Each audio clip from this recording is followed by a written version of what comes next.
The United States men's national team beat Panama 6-2. Plenty to break down as Jimmy Conrad and Heath Pearce join me to talk about the game and what to look ahead for 2021. Stay right here because all the action is discussed right now.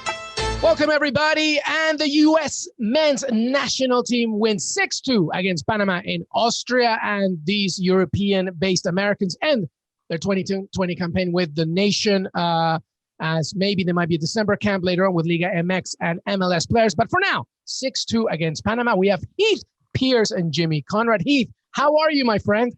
I'm doing good. I threw up my jersey. So I'm, after a big result, I'm back to being supporting this men's national team almost as much as I support the women's national team. I'm just kidding. Everything's good. I'm good, man. I'm good. How you doing? I'm good. Good to see you put it out there. That's good. Always be behind your nation, no matter what. Don't you think? Yeah, that's what people say. But, I'm working on that. I'm working on that one day at a time, Luis. We'll get there. We'll get there. And of course, here with us too is Jimmy Conrad. Jimmy C, how are you, buddy? I'm less of a fence rider than Heath. I'm wearing a U.S. men's national team kit, one of my favorites, and I have a Mia Hamm signed jersey behind me. Life is good, especially after that result, Luis. That Mia Hamm jersey, I like it. We should definitely put that up for sale, and I'll be the first bidder. I love it. Anyway, let's talk about the game. 6-2 against Panama with Gio Reyna scoring, Joaquini with a brace, Sebastian Soto, and Sebastian Leggett as well getting another goal. 6-2. Heath, a lot of goals, some questionable defending on both sides. How did you see this game? Yeah, look, Jimmy and I talked about this quite at length today already. So I don't know if that's helped me formulate my thoughts anymore, but I think it was important in a few ways. One, I think the energy was really good from the team. I think that's most important. This team is young, and they're showing that they're young in the fact that they're energetic, they're positive. The momentum to go forward was really good today. Their precision in areas of the field in terms of the attacking third, the dynamic runs, things like that were much better than against Wales. So overall, a positive experience. But again, how you judge that is the hard part. Yeah. Jimmy, how about you? Early thoughts from this game? So I agree with Heath. I thought the energy was fantastic. I like that Gregg Berhalter kept the same midfield from the Wales game with McKinney, Tyler Adams, and Musah. I like the way that they play. I like how they cover the ground both with and without the ball. And I really feel like Tyler Adams, and I don't know if I've said this on the Golazo podcast, but I've said it to my closest friends, that I believe that Tyler Adams is going to be the most important player for us moving forward. I think he's the glue that really keeps everything together. Sure, Pulisic might get some more headlines. Reyna might get some more headlines. Whoever becomes and emerges as a number 9 might get more headlines because they're scoring the goals and creating the goals. But Tyler Adams will end up being our most important player. That was my big takeaway early on. I didn't really like the starting lineup with regard to the center backs. I'm not a Tim Ream fan. I'll just say, I'll raise my hand. I think he's going to do what he's done. He's hit his ceiling. I think he's very good at passing the ball, and you guys can be like, well, listen, Greg knew he was going to have a lot of possession this game. He can break the lines. Yes, his passing is fantastic, and I think it showed and was displayed a couple times during this game, which was very valuable. However, we give up goals that we shouldn't give up because I think, in part, he's in the team. I already know what Miazga can bring. I wanted to see Chris Richards. My bias is showing. I wanted to see Chris Richards. I wanted to see him against or with John Anthony Brooks, who I think is going to be our partner moving forward. I think the number 1 guy for us is from a center back perspective. So I was a little disappointed with that, but we got the result, so I'm happy. Heath. By the way, Luis, real quick, he said he told his closest friends. He didn't tell me. Did he tell you? No, so we've just realized that we're not his closest friends. In real time, we both realized, we've both learned something today about Jimmy, is that neither of us are in his closest friends list. But yeah. Sorry. As he was saying that, my heart was just breaking. Yeah. Okay. Yeah. Okay. Listen, I peed my pants in 3rd grade. Okay. We're all caught up now. Okay. All right. Good. But I'm gonna keep that on loop. I peed my pants. So listen, Heath, to Jimmy's point about the starting lineup, I was also surprised that he didn't rotate enough. I get it. It's been a long time, obviously, since this squad has been together, but this is a great opportunity to see other players and what they can show. What did you think? I agree. I think Chris Richards would have been a nice shout. It's an interesting group, right? Because you have a mix of guys who are just breaking into their first teams. The core group that played against Wales showed that they have an international quality, ready to play at the international stage. I think they're a step ahead. Most of those guys are contributing week in and week out, with an exception of maybe Conrad. It would have been nice to see Chris Richards. I think the shout on Tim Ream is also fair in the fact that you know what you're going to get from him. This is an opportunity to see a lot of the players who you haven't seen. And yeah, do I think Tim Ream, because of the squad, is going to be used and important through the qualifying campaign? Probably. But I do think it's a chance for you to see, hey, okay, Chris Richards isn't getting games week in and week out. How does he match up, right? We saw with Conrad maybe needs some first team games and to work through some stuff and really get to that international level. And it's small sample size, but I'm using it as an example. Now we can see Chris Richards to say, okay, is he there yet? Now we can create a benchmark of how is he improving? How is he improving week in, week out? Can you create a relationship with Gregg Berhalter to go back and work with the staff at Bayern to say, here's some things he needs to work on. Here's some things you need to work on to improve. It would have been nice to see him for a longer period. But overall, I actually did like the idea of using the same team again to see, because I don't think they were particularly great. I think they were good against Wales, but giving them another chance to see, can you do better? Can you be more committed in the attacking third? Can you take better risks? Can you do it in the right spots? Those types of things, which I did think we saw against a far poorer side, but we did see some of that. So keeping that team together, I was appreciative of that. Jimmy, one thing that we did see today was a little bit of lackadaisical defending, especially the opening goal where Alejandro Alonso Yearwood Francis, side note, a tremendous name, had basically like a year and a half to cross that ball. It was like ridiculous. And Fajardo makes it 1-0. Obviously, the goals kept coming after that, and it's fine and recuperated. But aside from that opening goal, also the very large portions, or at the very least significant portions of the second half, Panama was really just going at it. And I get it. They're young. They're getting used to each other, but it was a little bit questionable. What did you think from that perspective? Yeah, from that perspective, I'll say that even though we went down the first goal, which I think we shut off, it was a free kick, right by the middle of midfield. The ball just gets played wide. It doesn't seem like we're playing with a lot of urgency. However, to Heath's point, I think for the most part, we do play with a lot of urgency and a lot of energy, and I think that leads to a lot of turnovers. I am curious, though, because we don't get out to that ball, and I think that was to Panama's, to their benefit. They said if we get out wide, just take a touch and whip it in. Don't dawdle with it, right? Because what ends up happening if you dawdle with the ball, whether you're playing for Panama or the States, you kill the runs. Because if you take that extra touch, then that really hard near post run is going to be dead because he's already in that space before the ball gets there. And I thought that was a very good goal, and that was really their only chance at that point. What I did like from our team was our response, and you mentioned it, Luis, that we came back, we took control of the game, we stomped on some throats, as I like to say, and we took control. We had 72% possession in the first half. We never really were threatened.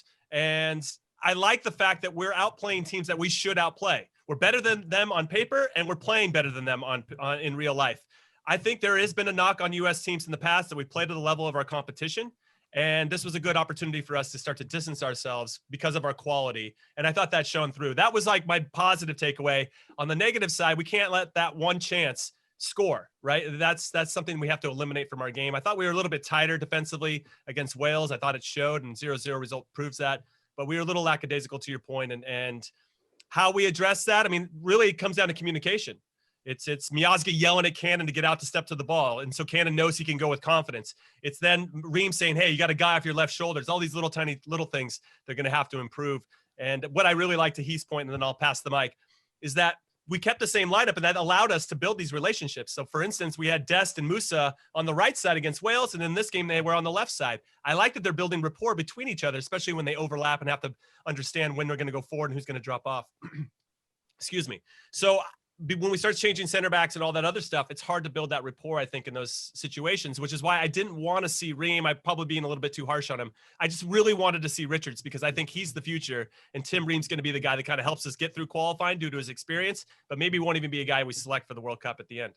Yeah, maybe it would have been good to like do the opposite, right? Start Chris Richards and then bring in Tim Ream as the game develops. Heath, let's talk specifically about that first half, because I thought, goal aside, scoring his first goal for the senior team, Gio Reyna, with that great free kick. I thought he was really pulling the chains and controlling everything as you would expect. Did he impress you in this game? Absolutely. I think the final third is where we started to see, and again, take the opponent out of this because they were dropping back. There was a lot more space. They were turning in spaces where you normally wouldn't have space to turn and getting time on the ball. But the urgency when they had the ball in the attacking third was fast, right? They weren't messing around doing this ticky-tacky stuff. It was like touch, pass. You see the pass, play the pass. Play the game the way the game's supposed to be played and force Panama to make decisions in real time. And I thought that was really good. And Gio Reyna was the one sort of behind all of that, controlling the tempo of that, keeping that urgency high, patience when they needed to have patience and reset, kind of keep the ball, keep possession. But also when that final pass is on, go for it. Take the chance, take the risk on that, and do that in those spots to be courageous, again, where there's a turnover involved, not taking too many touches. So I thought the response, again, for him, which I think he probably could have had a better debut. He's 17 years old. You can't expect too much from him against Wales. But this one, a far better performance and much more urgency, much cleaner. Obviously, the pitch seemed better and all those types of things that help.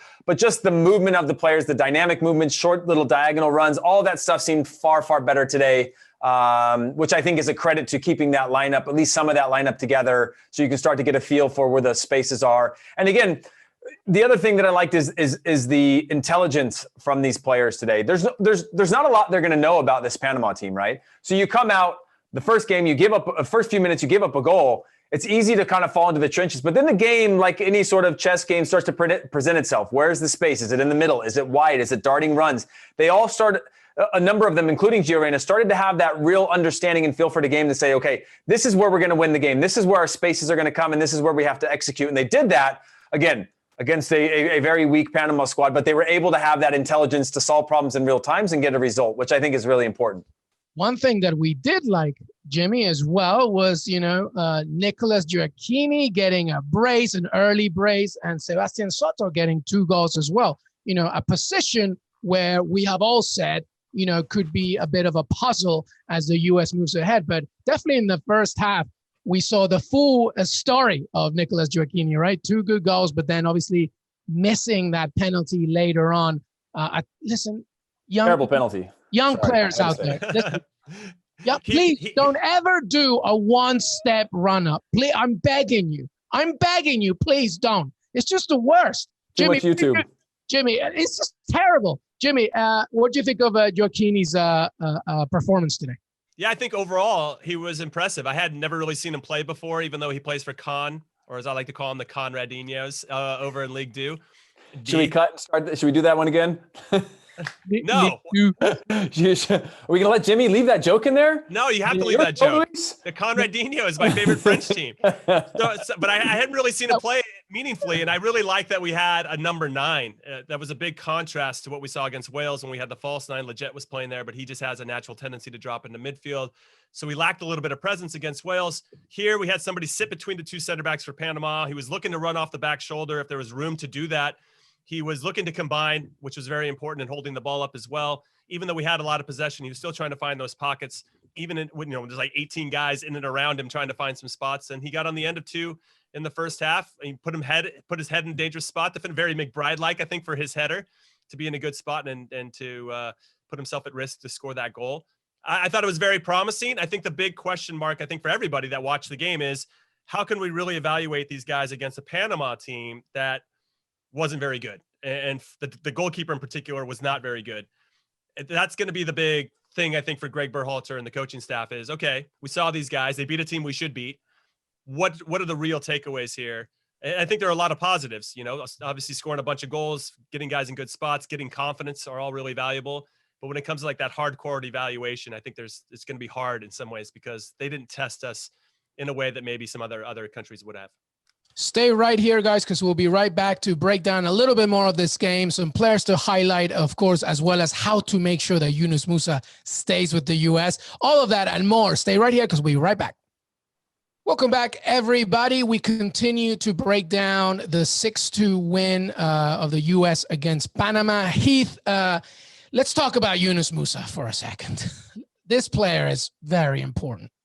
He is very important for the U.S. He's very important for the fact that the U.S. really hopes that he picks the U.S. because he is a tremendous talent. I mean, I'm not saying, I think that all arrows are pointing to probably he will, but it's just so great to see. Already 2 games. I get it. Panama is not that much of an opponent, but the kid is, he turns 18 this week, I believe. Like, he's so young, but so promising. What did you make of him again today? Yeah, I thought his confidence was, again, peak. And he's showing consistently what the type of player he wants to be and the qualities that he has. So I thought on the ball, he's so good. He's so aggressive going forward. He can drive the lines forward with the ball at his feet. And again, so young. I don't know how we keep him, but I hope he wants to. If you saw on social, there was a screenshot that he had followed a bunch of his teammates after the game, and so that might be an indicator that he's going to be, sticking with the U.S. for a while, because he gave the follow. Everybody knows the follow is a permanent thing. You can't unfollow, especially when they're in consecutively. There's like 10 in a row. No, but he, as a player, really high quality guy, and again, so much upside, so much confidence to step into a national team and perform under what I think is a decent amount of, maybe he doesn't understand the pressure of what it's like to play for the national team in the U.S. right now, because he hasn't been in the mix of all the drama over the last couple of years. But yeah, certainly a good performance in my book, and hopefully one step closer to getting him locked in for just permanently playing for the U.S. national team. Jimmy, that might be a good thing, right? Not knowing the drama, not knowing the pressure right now. It might be just be like, all right, I don't care. I'll just come here and do my thing. Maybe the carefree personality is what the U.S. needs. As long as he stays off the internet, he's going to be fine. But if you get on U.S. Soccer Twitter, I mean, he might be, hyped as the next big thing. And that's always a kiss of death, I feel like, when we start to overhype one of our young players, despite the amount of talent and potential they might have.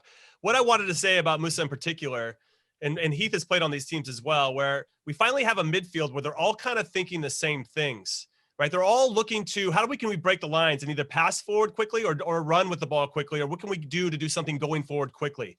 We've been a part of teams, Heath and I, where you have maybe two midfielders that are doing that, and then the other two like to play safe, right? And that really throws off your rhythm. And I like the fact that we're in a formation that Gregg's put us in, that these guys are closer to each other on the field. We saw at times under Bruce Arena and even Jurgen Klinsmann, where they would have the center backs go super wide, and then you'd have a Michael Bradley or somebody else drop into that like back three almost in some ways as a stopper, sweeper, whatever. Just to give you guys an example, I'm not really using the right terminology here, but then there would be like nobody in the middle of midfield. They would all be kind of out wide, and there was nowhere to combine or create and to try to break down teams in that part of the field and like wear them down ultimately. And so I really like what we're seeing here, because all three of our central midfielders, McKennie, Adams, and Musah, are all looking to go forward. They're all seeing the game in the same way. And that allows the players in front of them, and even the outside backs that are joining the attack, to really run with purpose. There's nothing worse than when you're an outside back and like, I don't know if I'm going to get the ball or not. This guy might lose it. I don't know. Does he ever look forward? Is he going to play safe this time? Like, these are little decisions you have to make during a game, especially against a world-class opponent, where you don't know if you want to commit that energy, because then you have, let's just say, I don't know why it came into my mind, Arjen Robben going the other way. You're like, I'm probably not going to go forward because I have to chase this guy going back. Those are the things that have to be sorted out. And it's these really, really quick, super fast decisions that you have to make. And it helps when you have midfielders that are all kind of seeing the game in the same way, because that's where I think most games are won or lost, are in the middle of midfield. Can Jimmy, I say something on that? Yeah, well, 1 second. Before Jimmy, forget Arjen Robben, Tecatito Corona, Chucky Lozano. These are real opponents that the U.S. has to face. And you talked about Tyler Adams. I actually think Weston McKennie is so important, because when they have to face El Tri, a Mexican side that just beat South Korea 3-2, is getting ready for Japan, and they're a better manager. I'm sorry, but Tata Martino at this point obviously is a better manager with a team that knows their identity. Those are players that they're going to have to watch out. Sorry to interrupt, Heath. Go ahead. No, I think that's an important point. And what I wanted to add on to that is that between Musah, Adams, and McKennie, you're probably only going to get 2 of the 3 of them on the field at a time, right? When you have Pulisic come back, when you get and then Gio Reyna is going to have to find a place somewhere within that lineup.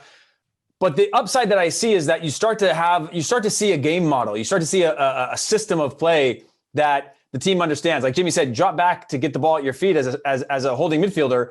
Now you have 2 people that want the ball all the time and can connect those lines to move the ball forward. And you start to see a philosophy coming together, which is what I'm excited about, is more players with the same philosophy. And you see this across Major League Soccer, for example, in the U.S. Every team has a completely different style of play and a system of play and whatever. And the national team, again, this multicultural country that we have, depending on where you come from, is going to be your style of play. And the national team kind of had pieces of like super technical, super direct, super physical, and this kind of melting pot of players. And not to say that's not the same in other places, but now you're starting to see a more technical game come together with players that swap one out, swap one in. You've still got a philosophy going forward, instead of saying, oh, well, we've lost McKennie today, we're going to put in Musah, and now we're going to have to play more direct, or our game starts to change. The quality of technique and I guess the understanding of the modern game is coming together in a way that I really like. Yeah, and by the way, Yunus Musah also plays on the right for Valencia as well. So like he could be somebody that moves around. But to your point, and Jimmy chime in here, is that when you look at World Cup qualifiers, I feel that the most important thing is that you have a clear plan A, a clear plan B, and a clear plan C, especially in defensive transition when you play against teams that are going to we saw 2 goals that they conceded today. If that's a Mexican side going all out, it's going to be double, triple that. So but it's early. I get it. It's about refining things, but that's a key thing to remember, don't you think? I think discipline is going to be key, especially when you bring up a team like Mexico who will possession you to death. They'll keep the ball. They're very good at pressing themselves, so they're going to suffocate you, especially in your defensive third, their attacking third. And Gregg likes to play out of that, and he's almost stubborn in some ways to force his teams to do that. We saw them play a couple of years ago in New York. Mexico smashed them 3-0. I was there in person, and Zach Steffen touched the ball more than Christian Pulisic. I don't want that. I don't want plan A to also be our plan B and our plan C. So yes, I think that Gregg has definitely modified from them. I think he's adapted. I think he's starting to evolve with the players that he has at his disposal, and they can do different things. The last 2 games, though, we didn't really see Panama or Wales press the team like we're going to see from Mexico or maybe some of the other Central American teams that are very good at that, and they know that's their best chance to maybe get a result in some particular way. I don't know exactly what this team is made of in those moments yet. We're still going to figure that out. However, to what we've been saying and what we've seen online and what we hear from the TV as well, like this is a generation of players that we should be very excited about, because I think the average age of all the goal scorers today was 19 years, 2 months. I mean, that is wild. If we can keep pushing that in the right direction, I mean, the future is super bright. Yeah. All right. So let's finish up with this, guys. Now that it's over, they're obviously Gregg Berhalter's hoping for a December camp, but again, it's going to be based with North American-based players, but it's a good way to see even more players come in and kind of implement his system. But as we look ahead to 2021, World Cup qualifiers aside, tournaments aside, what do you want to see now? Maybe to your point, Jimmy, because we still need to figure out who they're about. What kind of opponent in friendlies now do we want to see? Because if we haven't seen a Wales and a Panama that has impressed, maybe now that's what you want. You want a physical pressing side, maybe a South American side that can sort of test you a little bit. So let me ask you both this. I'll start with you, Heath. 2021, before we begin it all from a competitive perspective, what do you want to see from this United States?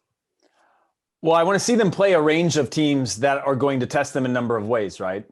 Panama's not a good example. Wales is a good example of a more route one, kick and run, keep the game ugly, don't let you get into a rhythm, that type of play. We saw that they struggled a little bit in the attacking third to be able to disrupt that and break that down. I'd like to see them continue to get challenged against teams that will keep them guessing, right? Sit back. Some teams are going to high press. Can they solve problems? Can these players do it? Because in qualifying, you have to do it consistently. You don't get to have a Wales day where you just go, okay, granted it's a 0-0, but and you'll take that point, but in qualifying. But I'd like to see them continue to get challenged in these types of scenarios, because in a way, what I'm saying is I wish there was games of consequence coming up soon, because that's where I really want them to start testing, and really getting put to the challenge of can they rise to the circumstances of these games, because you can simulate all you want, but when qualifying happens, right? You talk about plan A, plan B, plan C. There are times you go to plan B within 5 minutes, because you see what the ref does and you're like, okay, it's going to be a long day. You see that they're cheating their midfielders high and wide, and they're going to try to counter on you all day. You see all these things start to happening. You go, okay, plan B, throw it all out. All this possession stuff, all this whatever, we got to flip the switch, roll up our sleeves. We're going to grind this one out. And that happens more often than not. And that's the sort of, like Jimmy said, that discipline that you want to be tested with to say, okay, hey, you know what? Gregg's got a plan. These players play in clubs that play good possession, but today none of that matters. I want to see that type of commitment and discipline to be able to go to that plan and say, this is about points. This is about qualifying. We can spend all day, all week training and playing beautifully, and we're going to get to that point. But this stage at this moment, it's about getting a result. Jimmy. My turn. No, I agree with Heath. I think. Sorry, Jimmy. Sorry. No. A diversity. No. I agree with you. I was just giving a hard time. Diversity of opponents. I actually wouldn't mind if we did a lap around South America and played every single one of the countries down there. I think winning the Copa America, I think World Cup qualifying in South America is one of the toughest in the world, if not the toughest. And I think each opponent will provide different things for you. You know, Chile will, in Peru, most likely, even though I know you don't like the comparisons there, but they'll punch you in the mouth, you know, and they'll laugh about it. You know, that's what they do, and they enjoy it. And I love that about them in particular. Argentina will probably try to play a little bit more, even though I remember playing against Argentina in the Copa America, and Ayala, the defender, the captain at the time for Argentina, like eye gouged me, even though we were down 3-1 and like it was over. He eye gouged me on a set piece because he's trying to mark me and then punch me when it was crazy. I'm like, these guys are tough and they'll do whatever it takes to win, even though they're already winning. So there's something about that I wouldn't mind these guys getting. And I think you can only get that from that type of experience. What I'll say though, more than that, from my perspective, is I'd like to see how the transition is going to be and how he blends the domestic players in with the international players, the European-based players, South American-based players. That's going to be a little bit, I don't say it's difficult, because I think you ultimately set the culture. And if you accept everybody as once you're in the squad and not one person's treated better than the other, I think it's going to be fine. I think MLS players are going to play a big role in some capacity in qualifying. They always have, and they always will. And then it's really up to them, the MLS based ones, to make their impact and make it strong. I want to see Daryl Dike. We talk about Musah coming in. I want to see Daryl Dike come in. Absolutely dominated when he at the number 9 spot in particular, in a lot of different ways for Orlando. They're a different team when he's in that number 9 spot. If he commits to the U.S. That's the true thing. That's like Musah. We got to get him convinced. We got to bring him in as soon as possible. So getting him in, Jordan Morris, I think I want to see him out there. I mean, I would love to see Jordan Morris, with all due respect to Rui Diaz and Ladera, who I think are top players in Roldan.